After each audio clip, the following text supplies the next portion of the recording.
Greetings to all my audience present here. It's my honor to introduce Professor V.S. Borker, who is from the Department of Electrical Engineering. I, Shruti Chandra, take great pride in introducing Vivek S. Borker, sir, who received the B.Tech degree in Electrical Engineering from the IIT Bombay. He has done his MS and has received his degree in Systems and Control Engineering from Case Western Reserve University in 1977. He has also received his PhD degree in Electrical Engineering and Computer Science in the year of 1980. He has held regular positions with the TIFR, Center for Applicable Mathematics, Indian Institute of Science, Bangalore, and Indian Institute of Technology, Bombay. He is a fellow of the American Mathematical Society, the World Academy of Sciences, and various sciences and engineering academics in India. He was the recipient of many national honors, including the S.S. Bhatnagar Award.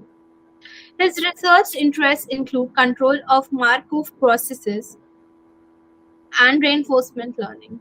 So we are really honored to have you, sir, and it would be our pleasure if you answer the following questions that the audience is keen to know and learn from you. So the first question that I would like to ask you, that in this one life you have received so many awards and recognitions from every corner of the globe.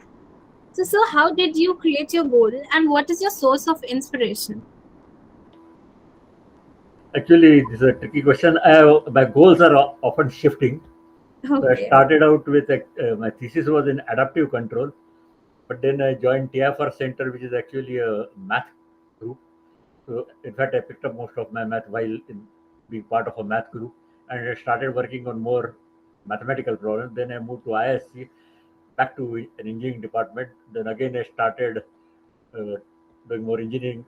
Then I kept kind of both fronts. So I do I have a double life. I do partly mathematical work, partly algorithmic work, with sometimes applications to communications, etc. And that has continued. And both because I kind of changed jobs. Each place I went to, I was exposed to new things because of the local colleagues there. Or also, I mean, I tend to attend a lot of talks and go to conferences, etc. Just try to keep myself informed. So my interests have kept shifting over the years, Hmm. and so I know to make it kind of short. I just something fascinates me. I chase it basically, and the triggers can be different. Many times it has been some colleague who sort of got me excited about something or roped me into his or her work, and that has often worked. Of course, I have not gone blindfolded into any area. I mean, shift areas, but usually in the broad domain for which I am trained, which is basically applied probability and the algorithmic side of it. Well, that was quite a fascinating answer for us, so thank you. So the second question that here I put in front of you is that in nowadays, most of the institute research is being looked inside the walls of publications, patents, projects, and whatnot. But sir, how do we break it and give it freedom to have a really novel research? Like, sir, can a tool of mathematics break this too? Certainly, mathematics helps, though I wouldn't say it's the only thing needed. So, one thing I often tell students here, I'm not sure how many of them believe it, there's some kind of a math phobia sometimes. But see, many people whose works they read and try to follow. And since I am a very senior citizen now, many of them are my contemporaries when I was studying in US and so on, or otherwise I know them well. See, what I know is that they know a lot of math. They have gone through this similar kind of training. They are well grounded in math. Now that may not show up in their work, in the sense that a work may not look very mathematical, but the fact that they have done fairly rigorous math as a part of their coursework helps them think kind of in an organized and clear fashion. You don't fall into logical traps if you have gone through. I mean, you don't have to learn too much, but at least say, a reasonable series of courses in math properly, then you are less likely to make mistakes of a logical variety or do something completely harebrained. And that, whereas if you depend on pure intuition, intuition can often be wrong. So I'm not saying intuition is something to scoff at.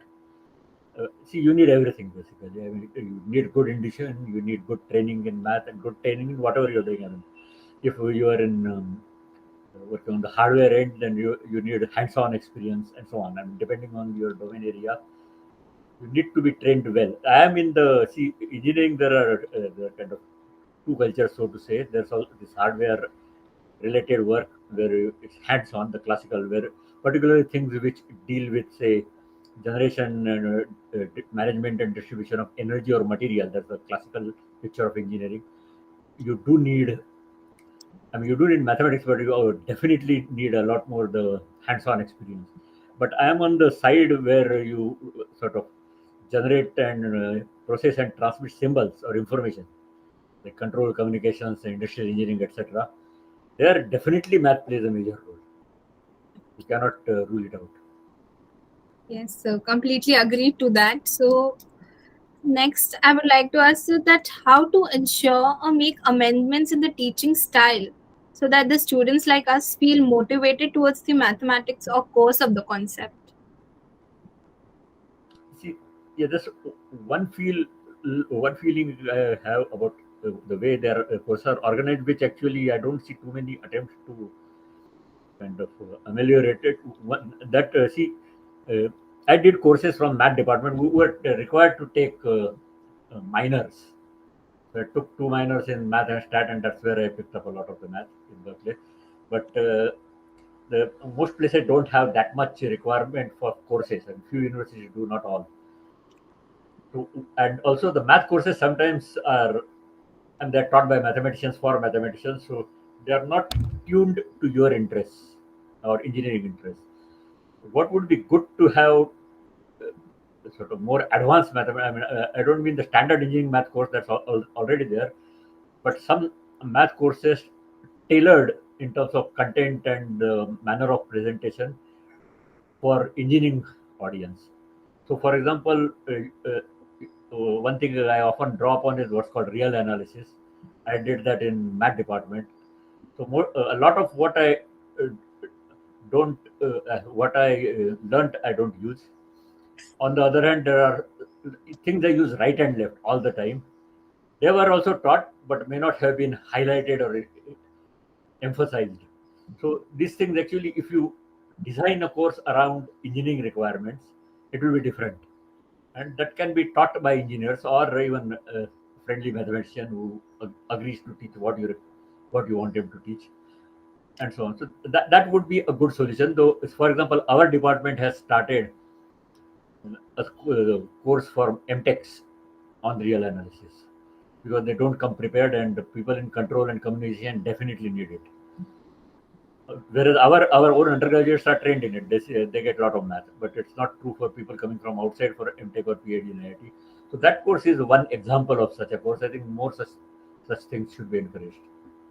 Thank you, sir. That was indeed very helpful. But, sir, what are the breakthroughs we required in engineering teaching, considering the modern concept of teaching techniques like flipped classrooms, AI, ML, and whatnot? We're facing quite many new techniques. So, how do other breakthroughs? I I feel they should be taken as additional tools. I mean, not a replacement for classical teaching. See, the reason I say this is the following. I have sort of I had, for example, my own son was doing many courses on Coursera and other places. See, and either those courses or courses where you kind of have pre-planned content, slides or recorded videos, etc. There you are constrained. You cannot feel. I mean, there's some freedom, but not too much as you have in a sort of in-person classroom. So there are I shouldn't say some, many advantages to this technology-based courses also. But the biggest advantage is that you can scale them up. So here, when you give a course, the classroom can maybe they can pack maybe 100 students there. It's a somewhat large classroom, but nevertheless, 100 is a small number. If this was online, anybody interested anywhere could take it. Okay, so that's a big difference. So you should certainly use these techniques to scale things up. Now, things like flipped classroom, probably you can use them to some extent to accelerate and increase the content. But there's certain thing about one-on-one interaction. For example, I often come to the class with one plan in mind, and depending on students' questions, they change. Sort of more or less ad hoc fashion, I alter what I was planning, and sometimes even include other material. So this freedom is gone. That is one problem. Second problem is this is more of, I mean, it may be only partially true for course material, but certainly I have seen in sort of technology intensive seminars is that you reduce the content because of the technology. For example, if it's a lot of mathematical equations, okay, I always use PDF. I don't go for anything fancier than that. And I have noticed that people who go for PPT or whatever, they will have nice things, sort of jumping around the screen, etc. But there's very little of the details. Mm, They skip them because they're harder to put into the exactly. into PPT. So there are these trade-offs. I mean, if you are giving a kind of, I mean, there are different levels at which you teach or give seminars. So if you're giving it to broad audience, say, general audience, probably you can make it more attractive by using technological tricks. But if it's a classroom, I mean, you are trying, it's more pedagogical lecture. Better to keep things simple and so that you can go deeper into the content. Okay, so that was a very positive approach. Thank you. So, so listing down, seeing your awards and honors you've been felicitated with, being recognized as a fellow of the American Mathematical Society, the World Academy of Sciences, the various science and engineering academics in India, and the recipient of many national honors. So, how do you feel being a fellow of IEEE member is special? Being an IEEE member is special. No, certainly, it's the lead the major Yeah. professional academy. The others are kind of generic, but of course, AMS also is a professional academy. As I said, I have a double life. I mean, and part of my work is just math, and part is more algorithms and engineering applications. So these two are professional academies, so they matter a lot more. Of course, I'm much more kind of AMS, my involvement is a bit tenuous in the sense that I'm a fellow certainly, but it's a more kind of, I guess their focus is more certainly more on pure mathematics. Whereas in engineering, electrical engineering, both I am somewhere in between. I mean, because I'm an algorithmic kind of a person or theoretical person, more in trained as in control, but also work a lot in with communications engineers and more recently in machine learning. And there certainly IEEE has a strong presence. Their conferences are either their flagship conferences or conferences they sponsor. They're often very good, and the network also helps, and you get to know people through IEEE events or IEEE related matters and so on. And so it's kind of it's like being a part of a large family, which is always good.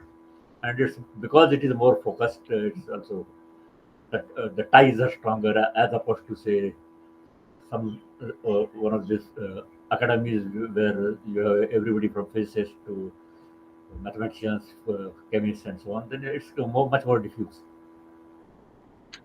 So, sir, in your opinion, how association with IEEE is beneficial for the academicians, researchers, and industry professionals? It helps you keep in touch with the things through the journals and conferences. For example, definitely out of the three areas double in, for two of them, control and communications, the flagship conferences are run by IEEE. There are other conferences, nothing compared to them. For example, the conference in decision and control, the annual IEEE conference for control, that is the most important conference.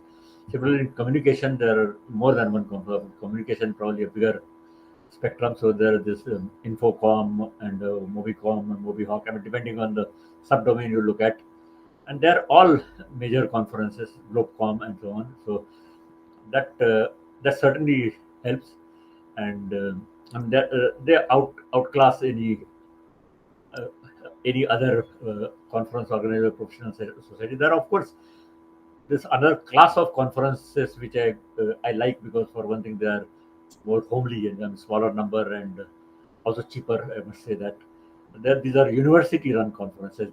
So other than that, among the professional conferences, I would any day prefer IEEE to any other conference run by a professional body. You immediately get exposed to what's current. Also, you meet a lot of very active people and exchange ideas and pick up new problems and so on. Okay. So, sir, in India, how do we increase the interdependency of the industry and not just large or small scale, but both of them and academic institutions? So, how do we make the interdependency of industry and the academic institutions, sir?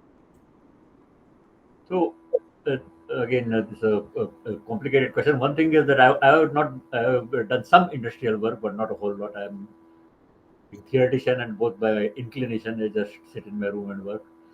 But so in my case, it has worked mostly through personal contacts and some former students roping me into uh, their work and so on. So I have worked in TCS and Hmm. IBM, and now with one I'm doing something for a software company in Bangalore and so on. They are mostly through my former students roping me in. But there are also these calls in IIT for industrial work, etc. I have not been as involved in them much. One thing, yeah. So one thing I would sort of like to emphasize is that it will be good if one sees more cross-cultural interaction in industrial projects. In US, you see people from with different kinds of backgrounds teaming together to do uh, some industrial project so that everybody can contribute his own expertise. Here, they tend to be more or less small groups or just one person or and his students or whatever. So if you have, I mean, I'm not saying that the kind of projects I talk about do not exist, but I feel there are fewer of them.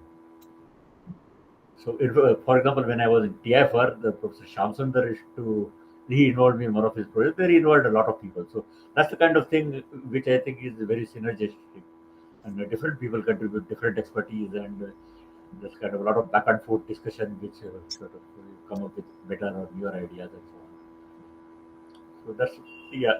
Other than I see the thing is in IITs I don't see or in ISC where I was there is already a lot of industry interaction. So actually, I don't know. I mean, you said that it's not enough, but that's not. I have not seen that problem. Maybe in other institutions, probably it's an issue, but wherever I have been, TFR probably less so, certainly, but certainly ISC and IIT have a large amount of industrial interaction. But as I said, typically there's some people who are very industry oriented, some people are very publication oriented, and so on and so forth.